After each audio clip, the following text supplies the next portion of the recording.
As Splitgate 2 approaches, one factor threatens the stability of the competitive community.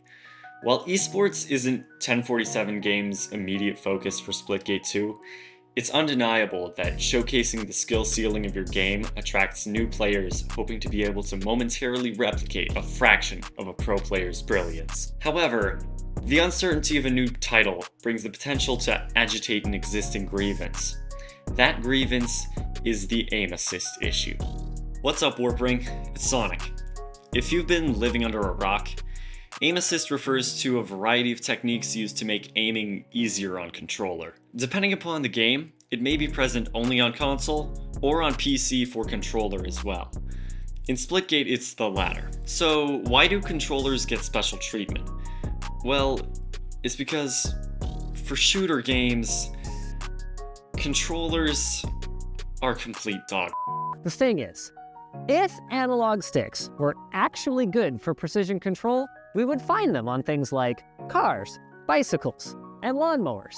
And if they're being honest, even the most hardcore controller fanboys have to admit that there's a reason that they get the assists while keyboard and mouse players are expected to actually aim at their targets. In a sense, then, you can think of aim assist as compensating for the absence of the wrist, as recreating those sort of quick, snappy correctives that the thumb, by its very nature, struggles to produce. The idea is to do micro corrections for you to ease the difficulty of aiming with a joystick. In Splitgate, aim assist works by gently guiding the crosshair onto enemies close enough to it and lightly tracking moving targets at a slow enough speed where controller players will still have to do a little bit of work to aim. You know what else only takes a little bit of work? Hitting that like button to support the content. Don't get me wrong, there's definitely a difference in the accuracy of a player like Hunnit versus your average teammate who throws EMPs at enemies. But once shooters started implementing cross-platform gameplay and the worlds of KBM and controller collided, the competitive shooter community turned on itself. While some believe that the two inputs should be balanced to maintain equal viability, others say that there shouldn't be competition between players with different levels of computer assistance. At the same time, there's the issue of making the game casual friendly so that the player base can be big enough to incentivize a continued developer support of the game. It's also worth noting that computer aim assist has none of the delay that a human mouse aimer has when making small adjustments. Humans don't have instant reaction time, but the computer that's running the game basically does, and it's only gotten worse as hardware performance and the average skill level have risen. What felt balanced enough to remain a challenge on Xbox 360 at 30 FPS now feels like pure aimbot on a competent PC. Back then, you were also the sweatiest player in most lobbies if you had just looked up a single beginner's guide before. Now, as a competitive KBM player, this debate was heavy on my mind when Splitgate 2 was announced. So I asked 1047 Games about it, and their then community manager Rockjaw and CEO Cardinal Soldier joined the discussion. The two of them told me that they liked how aim assist was balanced in Splitgate 1, with about 55% of pros on KBM and 45% on controller, and they try to keep it close to that. I appreciated this response a lot, but it did leave me with a few minor concerns. Competition may have featured close to equal representation of the two inputs, but the balance was far from perfect. In June of 2022, while the Splitgate Pro Series was ongoing, pro player K-Jules put together a spreadsheet showcasing the difference in accuracy between inputs in pro players' practice games. Talk about an alliteration. Rather than take the official accuracy statistic, he painstakingly watched replays of best of threes from 14 different pro players' perspectives, and counted every carbine shot they hit or missed while an enemy was visible on their screen. The results revealed a lot. The 7 controller pros he watched had a combined average accuracy of 11.68% higher than the 7 KBM pros. While the highest accuracy for a KBM pro was 55.6%, the highest for a controller pro was 68.1%. The lowest for a controller pro was 59.2, almost 4% higher than the most accurate KBM player, and that was only with the carbine, which is arguably one of the least controller favoring weapons in Splitgate 1, other than a few power weapons that only spawn once every 3 minutes. This data concerned many KBM players who wanted an even playing field where they weren't fighting from behind, destined to lose if they didn't pull out every portal trick in the book. But why did this matter so much? As the devs pointed out more recently, KBM still had a slight majority at the pro level. Well, more than anything, the unique advantages that Splitgate's aim assist provided were felt disproportionately in certain scenarios. Close range was one place where controller shined, but oddly enough, so was long-range scope fights.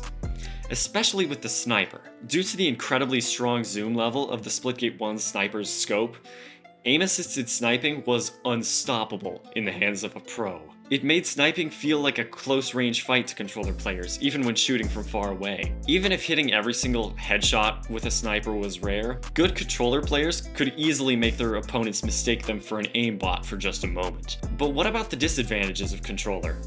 After all, Splitgate is a game about moving your camera at breakneck speeds to shoot portals around. That's why KBM was still more popular at the pro level, right? Yes, but it isn't as much of an advantage as some made it out to be. With a bit of practice and intentional crosshair placement, controller players are able to route the map almost as quickly as KBM. Heck, controller players sometimes even made it on the top 10 of global race leaderboards. Sure, they usually can't pull the same mid-duel antics as mouse players, emphasis on the usually. Let's investigate what Bala does here with the shotgun. Just, you know, a little bit curious, okay? Uh-huh. Yeah. Wait, he can do that? Huh? But those tricks require a lot more energy and effort to pull off than just 3-tapping an enemy using a controller. At the same time, some controller pros were known to have suspiciously few hours in game. For example, Bala was a pro on Luminosity when he had less than 800 hours. And believe me, it shows. Bala is bad.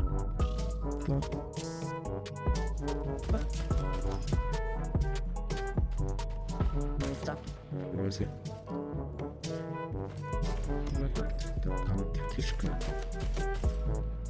You're not the brightest player ever.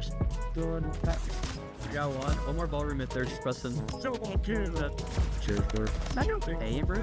Spending it. Yeah. One didn't get seats. 45. I'm standing behind crazies. Suppresses. What? Oh. Right now. Dude. Dude. What's the correct one?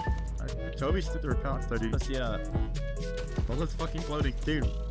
This all goes to show that controller didn't come with as strong of disadvantages as some would think. So, what kind of solution could Splitgate 2 implement to please both the devs and the competitive community? KBM players especially want to experience fewer blatantly unfair moments, and 1047 games want controller to retain its equal place at the top level. I think the solution would be to tone down aim assist's strong points, while keeping it strong enough to be viable across the board. As I explained, the two main places where aim assist feels abusive are at close range and while scoped, especially with the sniper. One option to help across the board is to incentivize a more KBM-like playstyle for controller players. Specifically, retune aim assist so that it's a bit weaker overall, but especially weaker at low sensitivities. This will force controller players to adapt and raise their sensitivities, meaning they will have an incentive to adopt a more portal-heavy, less stationary playstyle. The highest ranked controller player in God Pugs is already doing a playstyle like this, but it may take an extra push to turn this playstyle into the meta. Another possibility is to reduce aim assist, but also make it more comparatively effective when enemies on screen are smaller. This could maintain controller's accuracy at mid-range with hipfire, while reducing the unfair feeling of playing against a controller player in up close and scoped fights. Additionally, the power of sniping could be reduced by reducing the amount of aim assist on the sniper specifically. While we're at it, the sniper's zoom level and scoped bullet size could be reduced to make it feel less like an enemy controller player with a sniper just quantum tunneled right in front of you and bitch slapped you. With some creativity, I firmly believe that the inputs can be balanced to a point where Splitgate 2 can feel balanced and fair for both mouse and controller. If you made it all the way to the end, thanks for sticking with me. I don't expect this video to get too many views, but I made this as a practice video because I want to make more content when Splitgate 2 releases. Specifically, I intend to make a lot of educational content, including beginner and advanced guides, as well as coaching content and breakdowns of pro players. So if that sounds exciting to you, hit that subscribe button so you don't forget about me. Please, I'm so lonely. Thank you all for watching, and I'll see you next time. Your opponent is going for a capture.